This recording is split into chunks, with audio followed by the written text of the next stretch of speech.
好，欢迎您回到新闻大白话的节目现场，我是钱子，介绍这1个小时的来宾。首先是资深媒体人董志森，是大家好，以及国际政治专家赖岳乾老师。主持人好，观众朋友大家好。接下来是前海军舰舰长吕礼师。主持人好，各位观众大家好。好，观众朋友，我们来关心对岸解放军最近在做什么啊？可以看到呢，他的一个演练，或者是说作战半径涵挂从北的阿拉斯加一直到南边的澳洲哦。那当然，我们必须知己知彼。先来看看他在南海，最近南海其实某种程度也是蛮紧张的，包括您看到哦，澳洲这边就指控说，在2月11号。南海的国际空域歼16跟澳洲的皇家空军 P8海神式的侦察机有发生非常接近的事件哦。那澳洲政府的说法是不安全而且不专业，2架飞机仅距离30公尺，而且对方也就是歼16释放了信号弹。那中国大陆的外交部发言人也有相应的回应哦，他说其实这是澳洲的 P8 侦察机蓄意的侵入中国的空域，危及了中国的国家安全，所以中国大陆采取了适当、合法、专业的克制措施。两边各说各话。我们知道的是他们有接近，然后中国大陆这边有放一些所谓的信号弹，某种程度是警告你，叫你走。另外我们看到其他过去2-3年来，这2个国家在空中、在海上像这样子的接近事件好多次了。包括去年5月在黄海，中国大陆的歼10向澳洲的海鹰直升机释放信号弹，再隔2年，也就是2年前的5月，南海的空域同样的中国大陆的歼16跟澳洲的 P8A 也很接近，然后中国大陆是释放铝条那个时候我们新闻大白话也有跟大家来做一个这个解析。而另外在2023年的11月地点在日本的经济海区那澳洲的巡防舰潜水员说是在水中遭到中国大陆的驱逐舰宁波号发射声呐脉冲攻击这个是澳洲的说法。那另外我们就可以知道这个两边各有说法，可是区域型的紧张或区域的紧张这个事情是存在的。我们看到呢，包括澳洲不断的发布一些新闻说我们监视到了中国大陆有一些军舰跑到我们的海域来了，包括有3艘最近他们发的新闻，这是来自于澳洲国防部说的，有三艘中国大陆的军舰江海级的护卫舰衡阳号、任海级的巡洋舰遵义号、补给舰蔚山号在我们澳洲珊瑚海这边活动那他们都把这个定期的报告。可是那中国大陆他说我就是公海我是在做我们立场的巡演包括你看到呢最近中国、北韩还有俄罗斯、伊朗是不是有合作更加紧密呢？这是来自于北美防空司令部的司令吉洛特，他就讲我们在阿拉斯加这里发现这几个国家中俄、北韩、伊朗还合作呢对我们进行了一些挑战，而且去年我们在这个地方追踪了多支中俄的联合舰队。那另外呢，我们从地图的往下看一点点，太平洋这个地方我们看到呢，这个地方来自于日本的一个警告，或者日本的发布新闻是说10号跟11号，中共解放军7舰队穿越冲绳本岛跟宫古岛之间，然后往东航行进入太平洋那张晋他是中华战略学会的研究员，他就说这个意思是中国大陆要打的打击群在美日法演习区跟台湾间演训互别苗头，传达此处是我地盘的信号就有点像是小狗或者是各种的这个动物或者这个是我的地盘所以他刻意从这边过来。那同一时间我们可以看到呢，包括美日法在这个地方做一些演习，不排除这个中共解放军演练远洋海空联合反潜等科目，要掌握美日的水下动态。而美军当然他在全世界都有很多的军事基地，也有演习尤其是跟各国的联合演习，可是有一些弱点在演习中间暴露出来了，包括你看到最近美国空军演习出动了20架空中加油机，中国大陆就掌握到了这一项讯息这是来自于中国大陆的军事专家大雾兰江他就说他观察到了美英澳加的这个演习啊，美军第一天至少派出10架的 KC-46加油机，还有等量的 KC-135加油机，所以他认为空中加油的能力可能是美军近年太平洋地区作战主要弱点之一，因为你要飞很远，你的油可能不够，所以需要空中的加油机来加油所以可能暴露了弱点。那某种程度还有海上一样中国大陆说这个他们的科学家就借着像是这个一些尾流磁场侦探这个探测的技术，成功的研发了精确探测潜舰的全新反潜手段。因为潜水艇它潜在水下，你可能无声无息的你找不到它，可是他们就研发出像这样子的东西对于美国的核潜舰，他们有隐身能力可是它可以透过这样子的一个侦测来找到你的位置所以大家就来看看这个两边这个军事大国都想要破解对方的军事的秘密以及它的弱点在哪里，找到它的弱点。可是现在呢，我们看到在我们一般人的视野是看到美军最近有好多的军机出事了。甚至连舰队都有最新的消息是，美国海军第6舰队的尼米兹级航空母舰哈里杜鲁门号12号晚上在地中海的埃及的塞德港作业的时候，跟一艘商船相撞。可是到底为什么相撞，都还在调查当中非常罕见那我刚刚讲，美国的军机2个月内爆发4起事故，甚至还有撞上民航机这样子的一些事故。另外，川普还在不断在做一些外交上面的事情。他喊话习近平跟普京说：“兄弟们，你们的国防预算砍半吧，我们钱应该花在别的地方。”希望这个2个大国家包括普京跟习近平说，无论如何要限制各自的核武库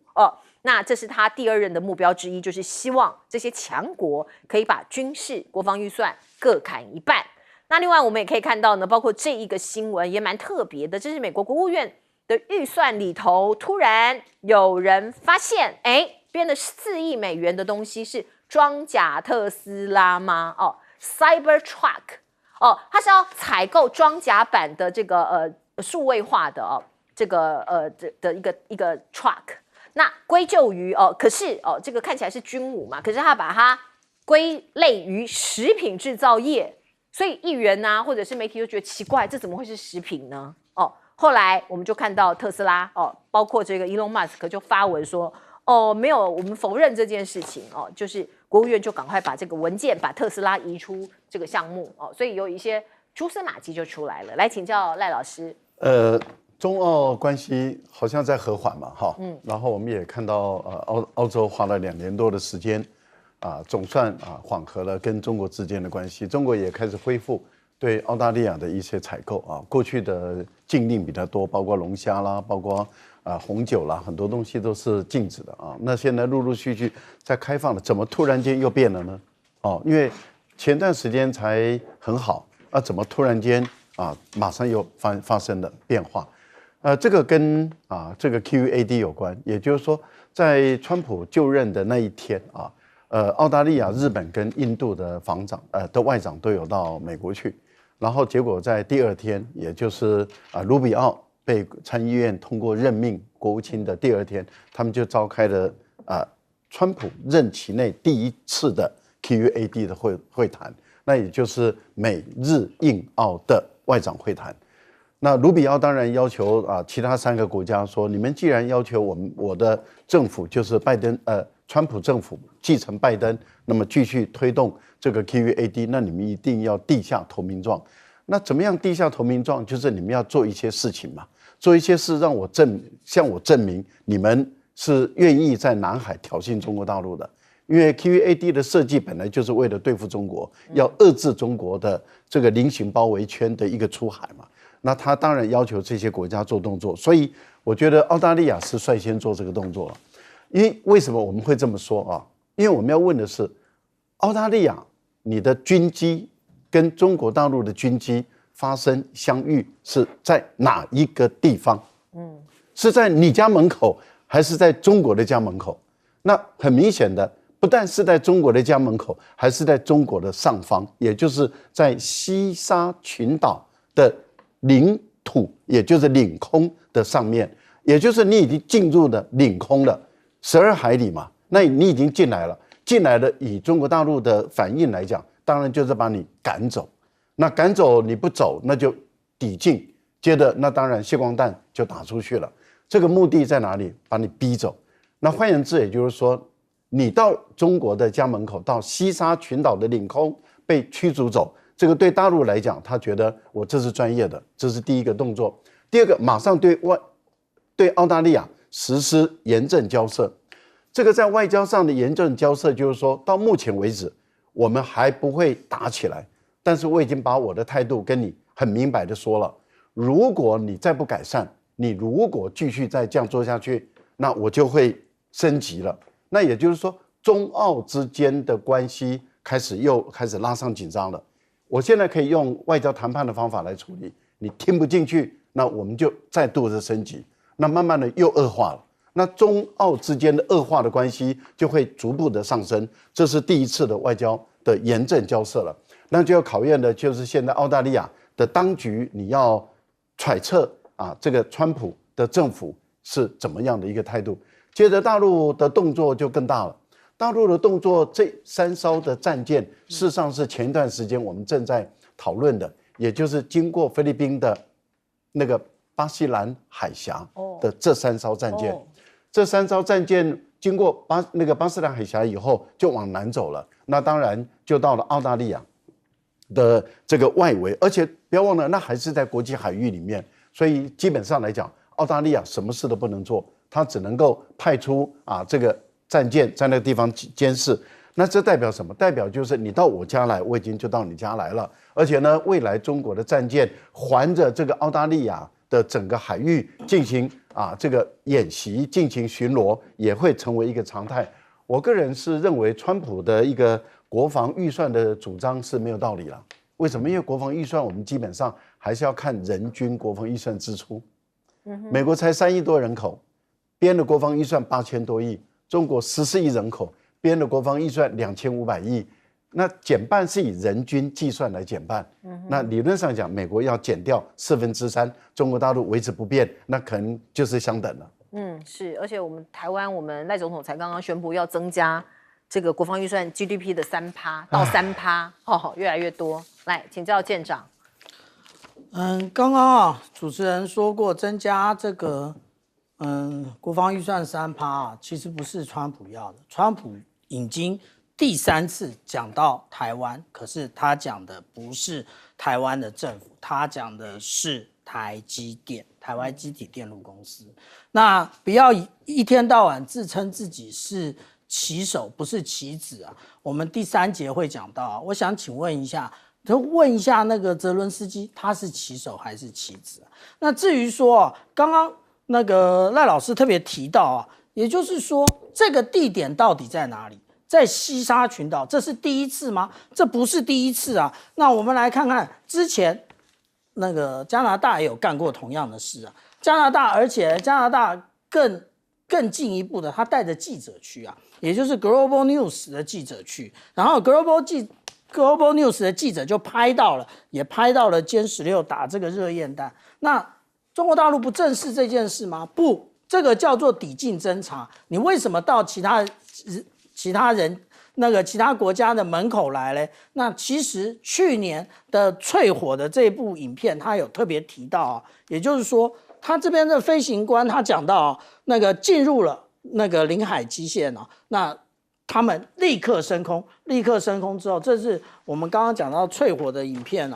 立刻升空之后，他打热焰弹。那他打了热焰弹，那这个是针对于外机打了热焰弹。那热焰弹打出来的就是这一个红框里面所出现的。打这个热焰弹呢，现在大家一直都说不专业，到底专不专业呢？其实我们拿出证据来，不要人嘴2张皮的讲。怎么说这件事情？我们来看看这是 FAA 美国航空总署所提交的给各国的飞行员的手册，里面就讲得很清楚，如果我要驱离你的时候，战机是打热焰弹的，是打热烟弹，而且它有规定相对的位置。那我如果检视我们刚刚看到的，无论是这一次在西沙群岛，或者是我们刚刚讲到在加拿大那个海上巡逻机这些，通通都保持了相对的距离啊。那这个其实就是美国带的这些国家，不管是澳大利亚或者是加拿大，其实他们在做什么？他们在做集体威慑，他们想要把中国大陆围困在第一岛链内，但是对不起，办不到。为什么？因为中国大陆的兵力啊，已经不是大家可以想象的。我们刚刚讲到说，这样的一个兵力啊，那个穿越宫古海峡进入了菲律宾海啊，其实我们再进一步的看，它这个兵力结构长的是什么样子啊？那我们看到了2艘的那个052D 7500吨的，然后1艘这个补给舰，然后还有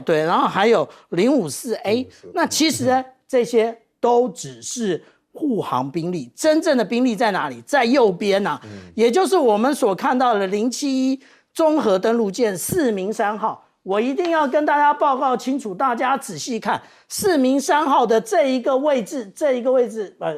非常感谢啊，它这里是雷射武器啊，不是以前的那个730的近射炮啊。那我们这边看到的，这是2栖攻击舰，这是一个什么样的兵力？这个其实是标准的远征打击群，也就是你们现在都来那个台湾海峡附近，你都到菲律宾海附近胡闹，远征打击群要去哪？不知道。那就跟刚刚最后讲到的这个遵义舰编队一样，跑到澳洲去了。我们刚刚讲的这个打击群其实是美军的概念，它还有潜舰的，只是我们没看到而已。那所以这就是我讲到的，中国大陆的解放军兵力膨胀至此，不是你搞这个集体威慑有用的。董哥5天前啊，澳洲政府向美国交了5亿美金啊，就是用来做那个潜舰的钱，前置的钱呐。那大家知道，澳洲现在参与了美国这个抗中的这个集团以后，他积极的就是要做核子潜舰。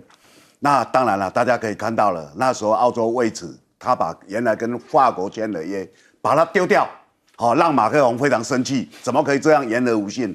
那澳洲说，因为人家要给我是核子潜舰啊，跟你的那个是不太一样的。那当然可以看到，他这个联盟现在因为川普来了，川普的国防部长在国防部里面讲啊，他说我们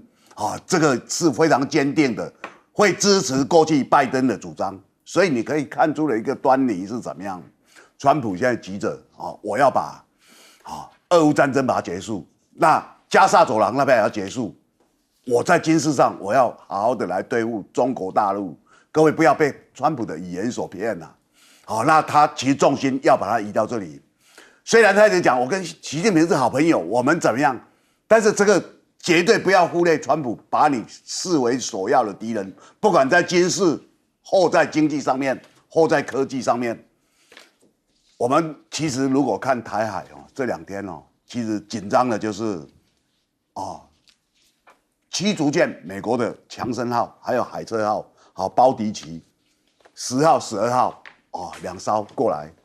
中国大陆第一个时间就主动对外讲，以前都是美国对外讲中国大陆采取主动。今天下午，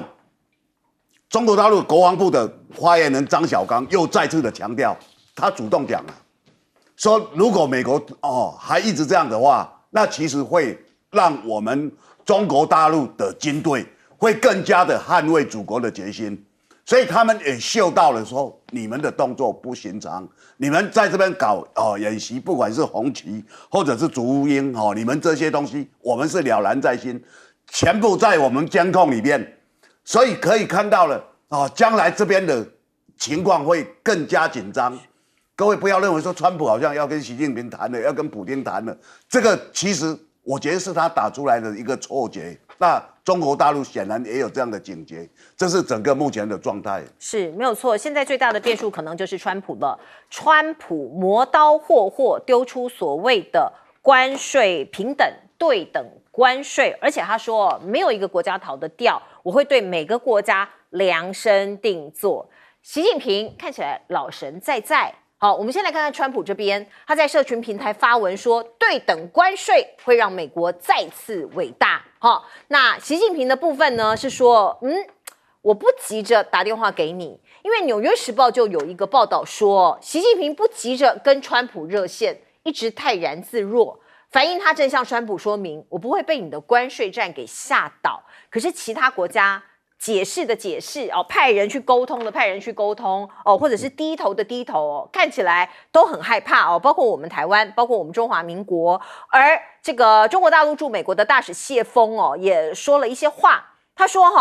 这个挥动关税大棒哦，胁迫施压不但吓不到我们中方，反而会破坏中美经济合作的基础，抬升美国国家企业包括还有家庭的成本。损人害己他讲了这一番话，并且用了哪吒最近很红的一部动画片的台词讲说我命由我不由天他说反正这个你做归你做，可是我们有一个自强不息的品格，讲的是中华民族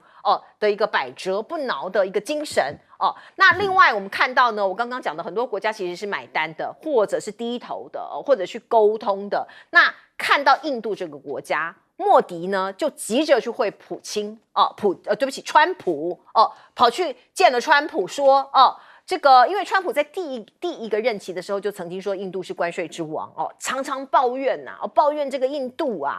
都对我们美国的哈雷机车征很高的关税还有对美国的 whisky 也征收150%的关税所以呢印度总理就跑去跟他见面了结果见完面之后就预告说印度未来要购买大量的石油还有天然气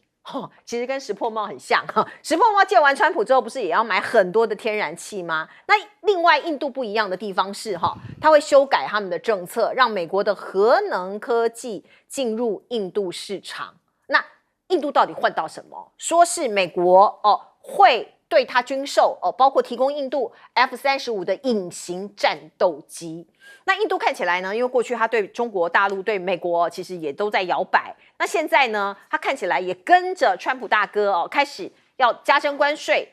加征关税的对象是中国大陆他开始打算对中国的钢铁产品征收15%到25%的临时关税他说因为你中国把一大堆很廉价的产品倒到我印度来所以我要对你加征很多的关税然后来保护我们自己的钢铁行业。那另外呢，这个法印联手打造，说是法国啦欧洲的这个法国跟印度要联手打造一个4800公里的海陆走廊，来抗衡谁呢？中国大陆的一带一路就是说我们来联手包括怎么看，就是一个印度到中东再到欧洲这样子连成一气的经济走廊，长达4800公里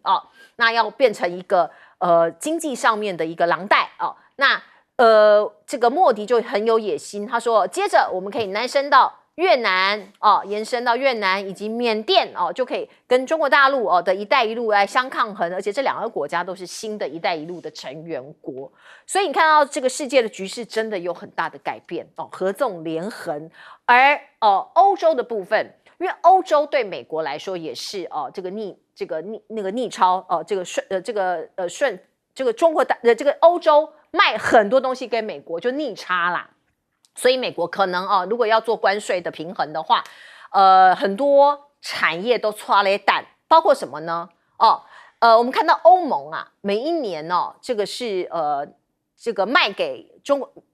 美国有19兆的商品就是逆差有19兆，顺差有19兆。那有一类的产品占了很大的一个份额包括这些药品医疗每一年都从欧盟进口到美国大概有4.16兆大概占了所有的这些商品这个大概快要到1/5像这样子的一个 percentage。所以我们看到法国的经济部部长就说，那未来万一这个他要帮我们加征关税的话，我们会用更大的力度来应对，我们会用同样的武器来回应。那像这些国家欧盟有很多国家组成，有一些国家就觉得这样子的这个反应太怂了他说这个是匈牙利的总理奥班，他就说你欧盟的领导阶层对美国太怂，很胆小，很像兔子一样所以你很怯懦怯懦未来就会坐以待毙他主张要用更强硬的态度来对待美国。加拿大呢，过去是美国的小老弟啊，最近川普不断的羞辱加拿大，包括加拿大的总理，所以我们看到呢，包括说要把它变成美国的第51州啊，所以加拿大有反击哦，这是来自于民间的反击。加拿大的国民品牌 Teams 脱美，有可能会未来有一些巨變，有一些大变化。包括加拿大的国民，这是咖啡连锁店哦，大家看一下它的 logo 在这里哦，叫 Tim Hortons Tim Hortons 就说我现在不要去找美国来当我的供应商，我减少对美国的进口的依赖，未来也会加强在中国的一些影响力哦，所以要跟美国脱钩了。来问问看老师怎么看这一连串的巨变。川普一直用关税战，他的目的在哪里啊？他第一个，他当然是要平衡这个贸易逆差嘛。那这个贸易逆差，坦白说，对谁的影响很大？对中国大陆的影响最大嘛，因为中国大陆是3000多亿美元。可是问题是中国大陆老神在啊，因为刚开始的时候，川普认为中国大陆一定会吓得皮皮剉啊，紧张的不得了，又会像这个加拿大跟墨西哥一样啊，然后一定要跟他见面求饶这样。结果墨西哥的总统抖出来说：“我没有主动打电话给他，是他打电话给我的这个大使馆，然后要大使馆转电话跟我说，他要跟我讲电话，我是应约跟他讲电话，我没有求饶啊。”这是墨西哥的动作。那最孬的就是加拿大嘛。可是他当时认为中国大陆也应该3000多亿的贸易逆差应该要马上反应了。结果呢，他就说24小时内习近平会打电话来，结果没有来。结果他们怎么办呢？那就自己再找下台阶，说几天内会通电话，结果几天内也没有。结果纳瓦罗跟川普就出来说，我们不着急。纽约时报就看透你川普的这种你们这些人，他就讽刺了。其实我们在节目里面先讽刺了，纽约时报是学我们的，他抄我们的这个节目啊，他就说人家根本就是不在乎你嘛，也不着急，也不大陆早就准备好要跟你打一场贸易战嘛，那就是根本不急得你，而且他们早就看透你，也就是说，你的贸易战其实你的嘴巴动得很大，你的动作姿态摆得很大，其实最害怕你的都是你的盟国，而你的对手国根本没有人在乎你。为什么？因为你们是务实主义，你们碰到现实状况的时候，你就会发现中国商品根本没有替代品，你根本找不到替代品，所以你对他一点办法都没有，而他有办法来修理你。那我就觉得最可笑的地方在哪里？最可笑的是在于，像印度怕得要死的时候，其实台湾赖清德也说，我们有充分的沟通。我们现在最担心的，其实在后面后面才是最严重的。现在的情况是，你这个贸易逆差该怎么处理？因为川普要的就是第一个，贸易逆差缩小。贸易逆差缩小的方法怎么样？我课税，那我增加我的税收。二方面，那就是你要平衡。然后三方面就是你要不你就把你的产品移到我的国家里面来，也就是我要你的制造业移到我的国家来，增强我的这个就业机会。好，那印度做了一个坦白说最难看的事情。印度莫迪要去美国之前就故意的，因为他看到那个川普是打钢铝税的战嘛，第一波是打钢铝税的战。莫迪在去美国之前就是说，我对中国大陆课予这个钢税这个25%。那但是问题就是并不是立即生效半年后所以他们要调查半年。那他等于是先喊，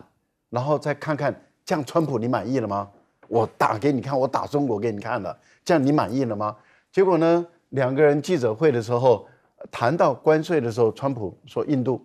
一样要课税，所以印度的对等关税一样逃不了。我觉得莫迪简直是赔了夫人又折兵。为什么？因为接着你怎么去跟中国大陆？你不是想要缓和跟大陆的关系吗？那大陆一旦反制的话，你印度怎么办？所以我是觉得这种人搞外交手段搞得，难怪印度国家越搞越糟。是。来，我们请教舰长怎么看这一连串贸易的行动？我们看到习近平主席他其实表达出来的，也就是他不会被美国的这些关税战吓到。那美国其实我们从以前看，就是从川普上任看到现在其实不长，才3个礼拜，可是不断的在加关税。可是他每一次加一加，说一说，他是不是又暂停了呢？他对于加拿大跟墨西哥不就如此吗？这个就是他的谈判手段。所以另外啊，我们看到中国大陆其实他遭到这个美国，无论是在原来的这个加税10%，然后再叠加了有关于铁铝关税25%，也意思就是铁铝35%的关税之后才能进到美国。怕就怕加了35%的税啊，比你美国生产还是便宜啊。那因为中国大陆产出来的都是白菜价，不是吗？那而且中国大陆很早以前就做了双循环，所谓的双循环，也就是它有国际的循环以及国内的循环，加大国内的采购，而且强化它的新三样，也就是有关于电动车、锂电池，还有关于太阳能电池的这个部分。那当他加大这个力度的时候，他不一定要卖到美国啊，全球又不是只有美国市场，他可以卖到全球南方，不是吗？那但是我们回头讲莫迪就是被吓到的一个。那他到美国说我要大量的买天然气，我要买石油，那个都是很贵的，而且从美国运输到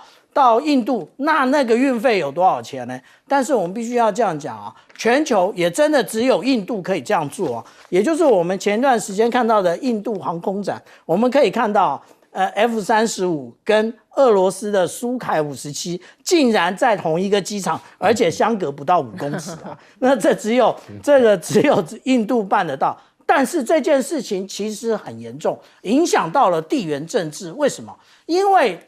印度啊，其实在2018年的时候，他就已经向俄罗斯采购了5套 S-400。那当初美国就是用 S-400 理由卡住那个土耳其，说你有 S-400，所以我们不卖你那个 F-35。那现在为什么印度可以呢？那现在土耳其不讲话，并不代表未来不讲话哦。那我们刚刚看到说，有关于这一个他们要搞的这个经济走廊，不要忘了，除了陆地还有海啊，没有那么简单的。那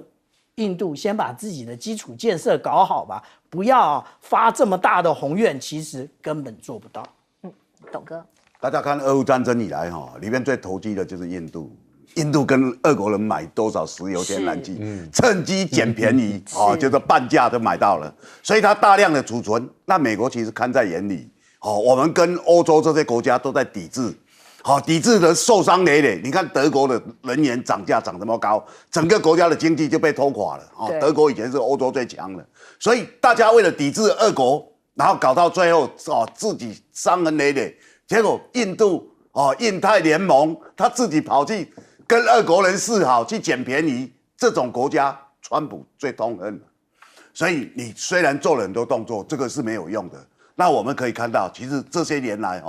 中国大陆因为他2018年被美国突袭的方式开打了中美贸易战，他这一次其实是有准备的。从川普要参选，他就在万一这个人当选，我们有哪一些东西来应用。所以现在是川普急着要找习近平，不是习近平急着要找川普。川普到处跟媒体讲，我跟他感情很好，我们是好朋友，根本中国大陆连理会都不理会。现在甚至连金正恩都看清川普这种人，你就是要抓我来跟你会面，好像我被你摆平了，我不跟你搞那一套了因为对我来讲没有什么好处嘛，你照样是抵制我嘛，对不对？中国大陆照样被抵制，北韩照样被抵制，你们嘴巴讲的是一套，所以现在的时代跟川普过去他好像可以纵横捭阖，那个年代是不一样的。中国大陆最近有一部片子叫《哪吒》，大家知道他已经破100亿了，100亿人民币电影的票房。昨天半夜宣布，昨天半夜我们都在期待2件事，一个是川普要宣布他的大动作了，开始要关税要来对等了，要来做很多动作。另外，中国大陆的哪吒，他们公司出来，他打了100个谢谢，就表示我们破100亿了。这是有史以来最大。那当然，刚刚看到了他们那个引用了哪吒的话，其实你可以看到，现在中国大陆它很多东西对于科技的进步，当然最近大家谈了非常多，第一些，还有我们看到最近它很多中国的元素，这个元素它变成一股力量啊。我们过去在谈就是黑神话悟空然后这些东西，它其实都是很中国元素，它可以让他们凝聚非常大的力量。这个力量就是，如果整个中国大陆它已经有对抗川普可来的或接下来的那一些各种的制裁或者小手段之后，他们其实这个凝聚了，它变成一个很大的力量。所以它现在很多东西有了不采主动，看你要怎么样。有的主动，就好像我刚讲的。你美国的军舰来，我主动讲，我就告诉你，我不怕你。今天下午又再讲一次，那这个态度就很明显。这一次的中国大陆跟川普第一任的时代，它是不一样，跟拜登时代它也不一样了。它有一些新的面对的方式，因为它的科技，它前一阵子的隐形战机这些东西，它已经不输你了。的确是我们看到川普跟普京昨天通了电话，两个人一讲就是讲了1个半小时。重点是什么呢？要展开俄乌战争的停战协议那条件又是什么？我们看到《华尔街日报》有特别的透露说有一件事情中国其实有提议美俄峰会来斡旋乌克兰战争不让基辅，就是不让乌克兰来参与，那西方国家就觉得不同意这是来自于《华尔街日报》的一个爆料。泽伦斯基也特别讲说，不接受在乌克兰缺席的状况之下达成的和平协议。可是乌克兰当然害怕被卖掉，只是泽伦斯基能够回天吗？我们来看看川普某种程度希望泽伦斯基吞下一些条件像欧盟他也说嘛这个。如果说要有谈和或者是谈判的一个场合，我们也要参与如果欧盟没有参与的话，任何的协议都是失败的，都是肮脏的交易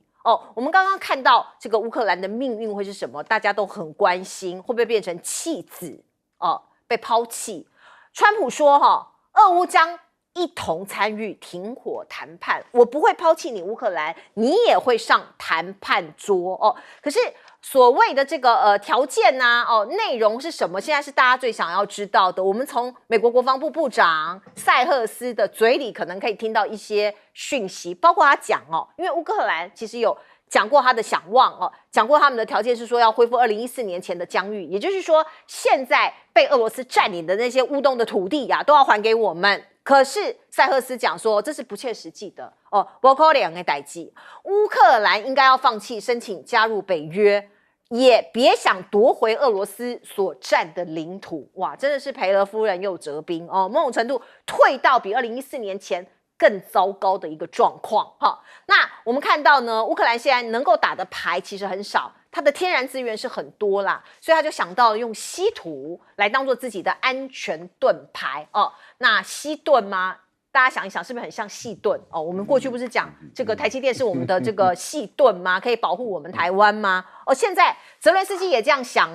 他说如果可以跟华府达成矿产协议，等于乌克兰能够在战后拥有安全的盾牌，就说我这边有好多好多的稀土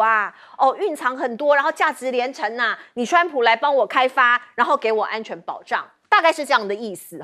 那我们看到如果俄乌战争停止了，那北约跟欧盟会受害吗？我们看到川普他讲出了一句话，他说把普京给赶走是错的啦，因为过去叫做 G8 G8，那把这个俄罗斯给赶走之后不是变 G7 吗？7大工业国，他说怎么会把普丁给赶走？这是错的而且川普又加码说，为什么会爆发乌俄战争？那是因为我不认为这个乌克兰可以加入北约，当初就是你拜登公开表示说乌克兰可以加入北约，他不应该这样讲所以害得乌克兰现在这么惨我们看到乌克兰真的是赔了夫人又折兵，现在要加入北约的希望渺茫那泽伦斯基说我有 B 计划，我们就把乌军的规模扩大1倍。什么意思？既然我加入不了北约，我没有安全保障，那我们就打造更大更强的军队吧我们需要一支跟俄罗斯军队一样庞大的军队，所以我们需要武器还有资金我们向美国要求这些这个是他的 B 计划。那另外呢川普如果在乌克兰的问题上向俄罗斯让步，更大的受害者可能是北约，包括美国前驻北约的大使达尔德他就讲了，川普正试图不惜一切代价要来结束战争哦。这跟维尔张伯伦一样，他是谁呢？张伯伦是前英国首相，他是2战初期的英国首相，因为在德国元首入侵欧洲的时候衰尽希特勒哦，后来被后世广泛的批评哦，当时其实也是。哦，就想要结束战争哦，或者是为了某种目的哦，某种程度哦，你不惜代价哦，所以现在呢，这个北约内部哦，或者是这个欧盟内部有很多不同的讨论。亲克里姆林宫的小报《共青团真理报》哦的头条今天是川普签署了泽伦斯基的死刑判决，所以你看到现在很多说法是泽伦斯基他的时日不远了哦，他还在做困兽之斗哦。那欧洲现在呢就要面临可能乌克兰要这个跟俄罗斯停战的这样子的一个状况，所以美国的国防部长说绝对不容许把山姆大叔变成傻瓜叔叔，山姆大叔 Uncle Sam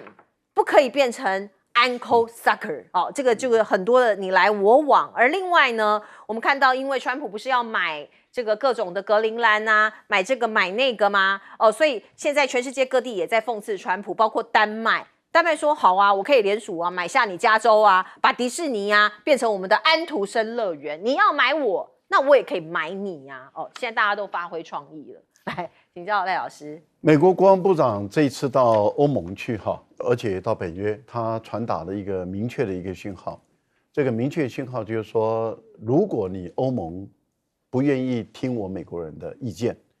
那整个欧洲的安全就你欧洲人，你们欧盟自己去处理。我们美国人就会退到第2线，甚至我们美国人就不再参与了。欧洲的事务，欧洲自己去搞定。所以他才会一直强调，就是说，在欧洲的安全这个部分，欧盟要扮演领导力的角色，扮演主导的角色，主要的角色。那言下之意就是，我美国人不是呆子啊！你别想我们美国人出钱出力，然后你还有意见。我如果一旦出钱出力了，那就是以我为主。但是如果我出钱又出力，你还要有意见的话，那对不起，我不是呆子，你自己来决定。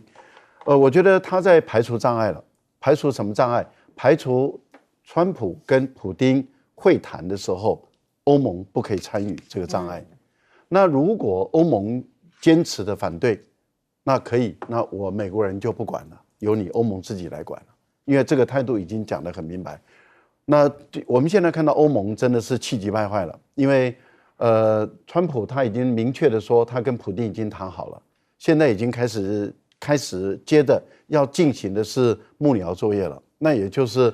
部长级的一个会谈，双边部长级的会谈，从外交部长跟外交部长、国防部长、安全部长他们彼此之间开始要进行会谈了。那么进行会谈，瞧出一套他们能够双方领导人都大概能够接受的一个态势之后，他们接着就开始亲自会面了。亲自会面选择的地点是在沙地阿拉伯。会面完了以后谈好了，那接着那就是他们的和平计划就开始推动。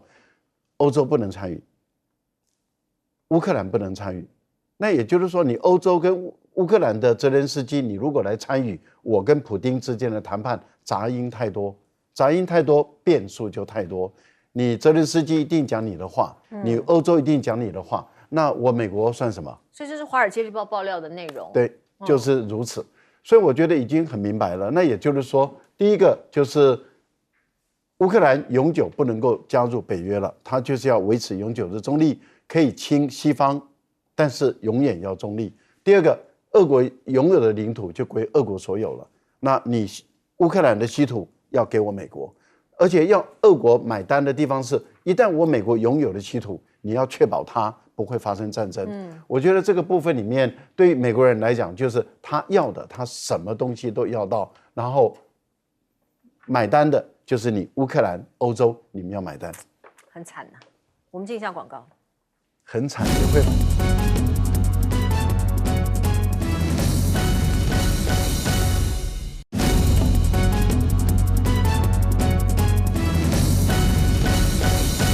好，俄乌战争可能要落幕了，可是有条件，请教董哥。其实大家可以看到现在普丁很高兴，川普当选，他知道这是一个机会嘛。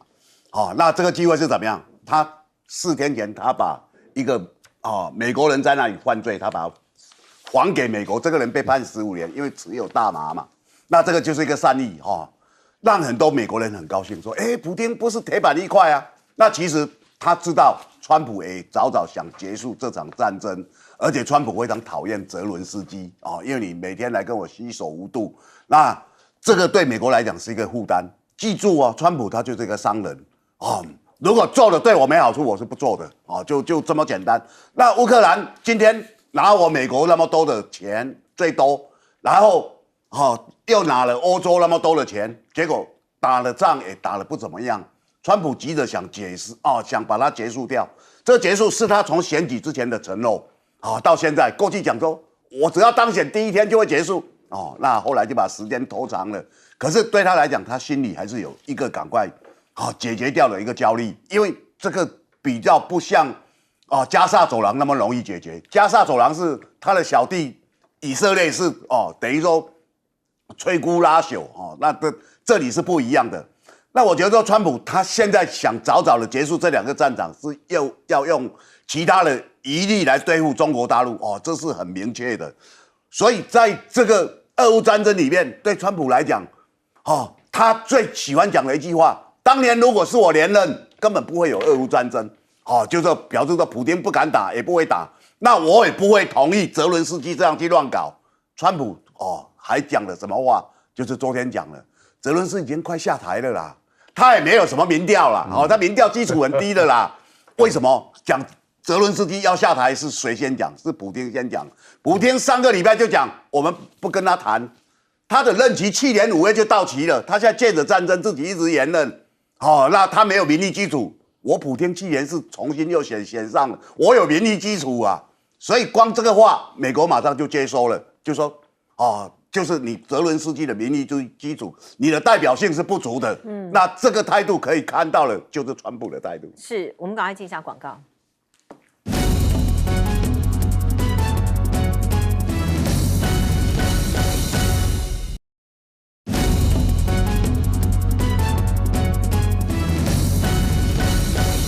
好，我们最后时间留给舰长。其实我们现在看到最悲惨的，其实就是乌克兰的人民泽伦斯基当初在2022年讲什么？他讲说要加入北约，他讲说要收回克里米亚。现在到2025年了，这2个都成空。他上个礼拜讲什么？他上个礼拜讲说要交换领土，我们就来看怎么交换领土。不过呢，现在乌克兰的确他们是有认真的打一下，也就是我们看到他在这2个这个是库斯克地区那他很认真的打，所以打出了一个前哨。可是呢，有用吗？没用啊！为什么？因为小到根本就没有人注意。